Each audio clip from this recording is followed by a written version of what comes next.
यंदाच्या नवीन वर्षाच्या स्वागतासाठी आजी आजोबांच्या घरी सगळे कुटुंबीय जमले होते.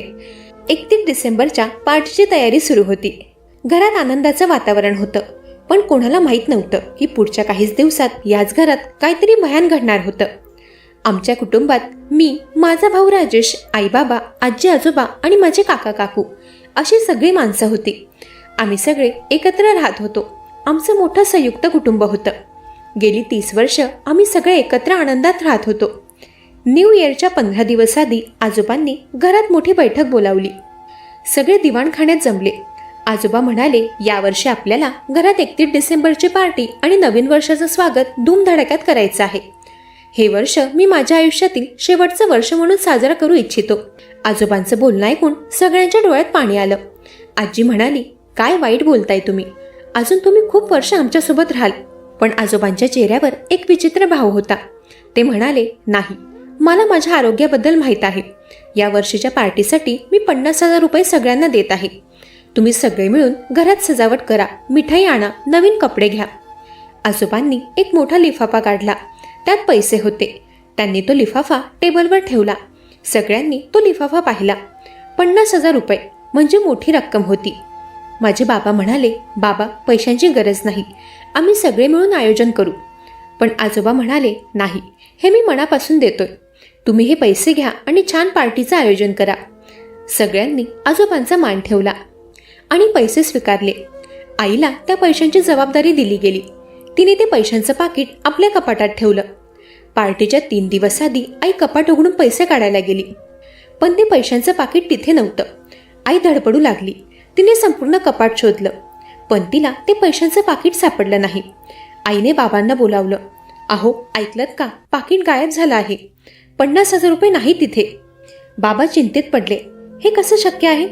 तू कपाट बंद केलं होतं ना व्यवस्थित? होय, मी नीट चेक केलं होतं, पण आता तिथे पैसे नाहीयेत. बाबांनी घरातील सगळ्यांना बोलावलं. आजोबा, आजी, काकू, काका, मी आणि राजेश आम्ही सगळे दिवाणखान्यात जमलो. बाबा म्हणाले, बाबांनी दिलेले 50,000 रुपये गायब झाले आहेत. कोणाला काही माहिती आहे का? सगळे शांत होते. कोणीच काहीच बोलत नव्हतं. आजोबा म्हणाले, असे कसे गायब झालेत? कोणाला तुमच्या खोलीत जाण्याची परवानगी होती?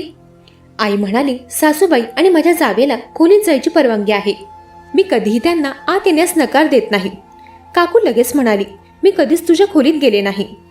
मला तुझ्या गोष्टींची गरज नाही. आजी म्हणाली, मी तर सकाळी भजन पूजनात असते. माझं तिकडे लक्षच नसतं. घरात संशयाचं वातावरण निर्माण झालं. प्रत्येकजण एकमेकांकडे संशयाच्या नजरेने बघू लागला. आजोबा खूप नाराज झाले होते. त्यांना वाटलं की घरातलंच कोणीतरी पैसे चोरले आहेत. आजोबा म्हणाले, आज रात्री कोणीही घराबाहेर जाणार नाही. उद्या सकाळी मी पोलीस बोलावणार आहे. हे ऐकून सगळ्यांना धक्का बसला. घरात पोलीस? हे काय चाललं होतं? आजी म्हणाली, नको, पोलीस बोलवू नका, घरातलीच बदनामी होईल. पण आजोबा म्हणाले, मला माझ्या मुलांवर आणि नातवंडांवर विश्वास आहे, पण सत्य बाहेर यायला हवं. रात्री घरात कोणीही झोपलं नाही. सगळे चिंतेत होते. मला चिंता वाटत होती की आमच्या आनंदी कुटुंबाचं काय होणार. दुसऱ्या दिवशी सकाळी पोलीस घरी आले. त्यांनी सगळ्यांची चौकशी सुरू केली. प्रत्येक जणाला विचारलं की तुम्ही त्या दिवशी कुठे होतात? तुम्हाला काही दिसलं का? पोलीस इन्स्पेक्टर म्हणाले, घरातलेच कोणीतरी पैसे घेतले आहेत. तुम्ही सगळ्यांनी सहकार्य करा. त्यानंतर पोलिसांनी सगळ्यांच्या खोल्या तपासल्या. राजेशच्या खोलीत त्यांना नवीन मोबाईल सापडला. तो फोन किमान 40,000 रुपयांचा होता. पोलिसांनी विचारलं, हा फोन तुम्ही कधी विकत घेतला? राजेश घाबरला. तो म्हणाला, मी काल विकत घेतला. पैसे कुठून आले? मी माझ्या मित्राकडून कर्ज घेतलं. राजेशचं उत्तर ऐकून बाबांना राग आला. ते म्हणाले, तू आमच्याशी खोटं बोलतोयस, सत्य सांग. राजेशने खाली मान घातली. तो काहीच बोलत नव्हता. आजोबा म्हणाले, राजेश, तू तुझ्या आजोबांचे पैसे घेतलेस का? राजेश रडू लागला. नाही आजोबा, मी तुमचे पैसे घेतले नाहीत. मी खरंच माझ्या मित्राकडून कर्ज घेतलं, पण कोणीही त्याच्यावर विश्वास ठेवत नव्हतं. सगळ्यांना वाटलं की राजेशनेच पैसे चोरले आहेत. काकू म्हणाली, मला सुरुवातीपासूनच माहीत होतं. आजकालची मुलं पैशांच्या मागे लागलेत. आई राजेशचा बचाव करू लागली. नाही, माझा मुलगा असं करणार नाही. पण बाबांनीही राजेशवर संशय घेतला. त्यांनी राजेशला खोलीत बंद केलं.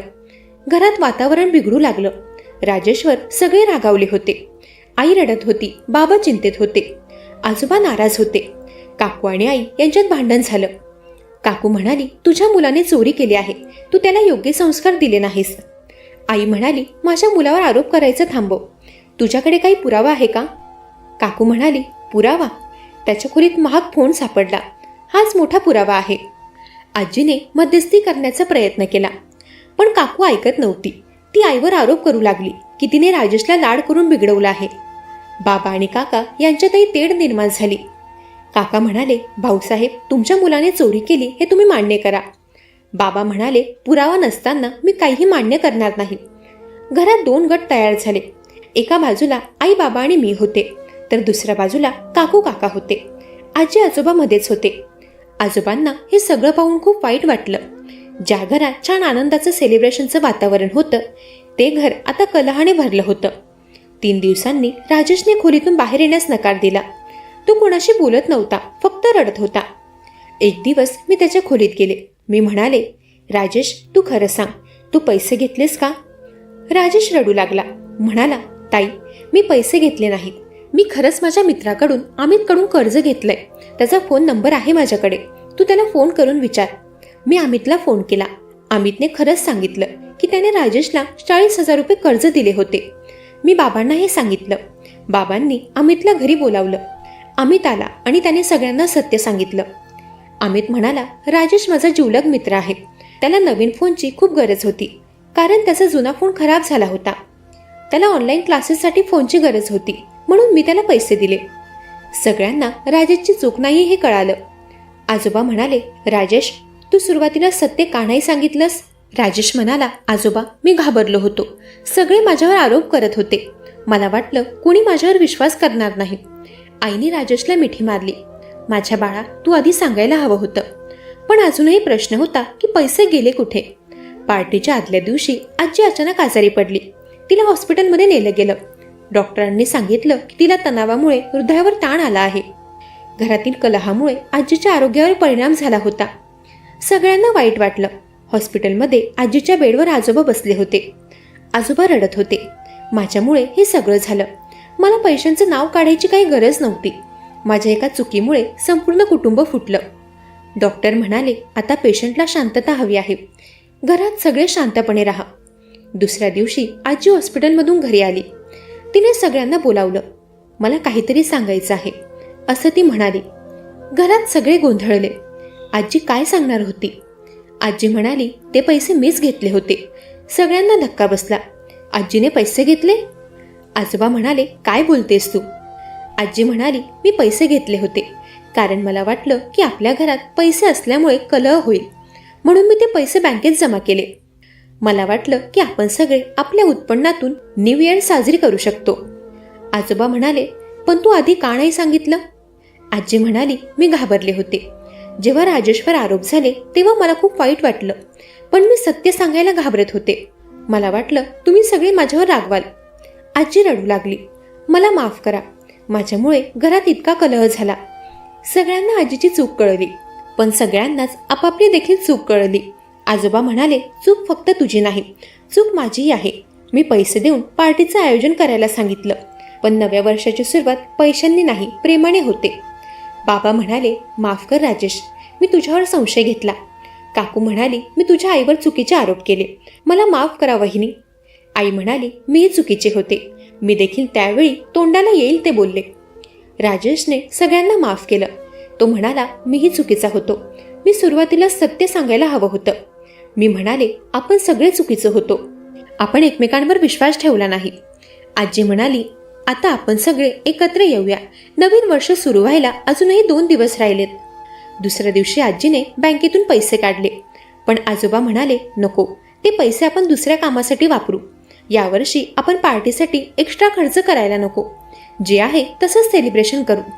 आजोबांच्या बोलण्यावर सगळ्यांनी हमी भरली. आम्ही सगळे एकत्र आलो आणि पार्टीची तयारी सुरू केली. आई आणि काकू यांनी एकत्र घरातील साफसफाई केली. बाबा आणि काका यांनी बाकी डेकोरेशनचं काम सांभाळलं. मी आणि राजेशने खाण्याचे काउंटर सांभाळले. घरात पुन्हा आनंदाचं वातावरण निर्माण झालं. सगळे एकत्र हसत खेळत होते. 31 डिसेंबरच्या रात्री सगळे एकत्र बसलो.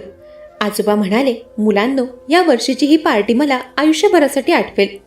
यावर्षी मी पैसे दिले नाहीत, पण तुम्ही सगळ्यांनी मला खूप मौल्यवान गोष्ट शिकवली. मी विचारलं, काय आजोबा? आजोबा म्हणाले, तुम्ही मला शिकवलं की पैशांपेक्षा विश्वास महत्त्वाचा असतो. तुम्ही मला शिकवलं की कुटुंबातील प्रेम हेच खरं धन आहे. आजी म्हणाली, आणि मला शिकवलं की सत्य लपवण्यापेक्षा सामोरे जाणं चांगलं. बाबा म्हणाले, मला शिकवलं की आपल्या मुलांवर विश्वास ठेवायला पाहिजे. काकू म्हणाली, मला शिकवलं की आरोप करण्यापूर्वी विचार केला पाहिजे. आई म्हणाली, मला शिकवलं की धैर्य ठेवलं पाहिजे. राजेश म्हणाला, मला शिकवलं की सत्य बोलण्यास घाबरू नये. मी म्हणाले, आणि मला शिकवलं की कुटुंब म्हणजे फक्त एकत्र राहणं नाही, तर एकमेकांवर विश्वास ठेवणं. त्यानंतर नवीन वर्षाच्या पहिल्या तारखेपासून आमच्या कुटुंबात बदल झाला. आम्ही सगळे एकमेकांची अधिक काळजी घेऊ लागलो, एकमेकांवर अधिक विश्वास ठेवू लागलो. आजोबांनी ठरवलं की आता पुढे कधीही पैशांचं योगदान देणार नाहीत. ते म्हणाले की आनंद कधीच पैशांनी विकत घेता येत नाही. आजीने ठरवलं की आता पुढे कधीच सत्य लपवणार नाही. किती लहान गोष्ट असली तरी ती सगळ्यांना सांगणार. बाबा आणि आई यांनी ठरवलं की राजेशवर अधिक विश्वास ठेवणार, त्याला आपली समस्या सांगायला प्रोत्साहन देणार. काकू आणि काका यांनी ठरवलं की आरोप करण्यापूर्वी विचार करणार. राजेशने ठरवलं की आता पुढे कोणतीही गोष्ट लपवणार नाही, किती अवघड असली तरी ती घरातल्यांना सांगणार. आणि मी ठरवलं की कुटुंबातील सगळ्यांची काळजी घेणार, कधीही कोणाला एकटं पडू देणार नाही. 1 महिन्यानंतर आजोबांनी पुन्हा सगळ्यांना बोलावलं. त्यांनी एक डायरी काढली. आजोबा म्हणाले, या डायरीत मी माझ्या आयुष्यातील महत्त्वाच्या गोष्टी लिहिल्या आहेत. मला वाटतं की तुम्ही त्या वाचायला हव्यात. त्यांनी डायरी उघडली आणि वाचायला सुरुवात केली. माझ्या प्रिय कुटुंबियांनो, आयुष्यात पैसे येतील जातील, यश येईल जाईल, पण कुटुंब एकदाच मिळतं. त्याची काळजी घ्या. गैरसमज होणार, भांडणं होणार, पण त्यातून शिका. चुका होणार, पण त्यातून सुधारणा करा. विश्वास हाच कुटुंबाचा पाया आहे, तो मोडून देऊ नका. सत्य बोलायला शिका, किती अवघड असलं तरीही. एकमेकांची काळजी घ्या, प्रेम करा, आदर करा. पैसे आनंद आणू शकतात, पण टिकवू शकत नाहीत. खरा आनंद टिकवू शकतं ते फक्त निस्वार्थी प्रेम. तुमच्या गैरसमजातून मी बरेच काही शिकलो. आशा आहे की तुम्ही देखील शिकलात. तुमचे आजोबा. सगळ्यांच्या डोळ्यात पाणी आलं. आजोबांनी खरंच मौल्यवान गोष्ट शिकवली होती.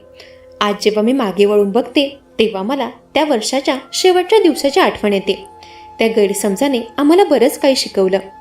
मंडळी, विश्वास हे कुटुंबाचे सर्वात मोठं धन आहे. प्रेम आणि एकमेकांची काळजी हाच खरा आनंद आहे. मंडळी, या 2025च्या वर्षात तुम्ही काय शिकलात आणि ती गोष्ट कोणती आहे जी तुम्हाला कायम लक्षात राहील, हे कमेंट करून नक्की सांगा. मंडळी, कशी वाटली कथा? ऐकत रहा मनाचे बोल.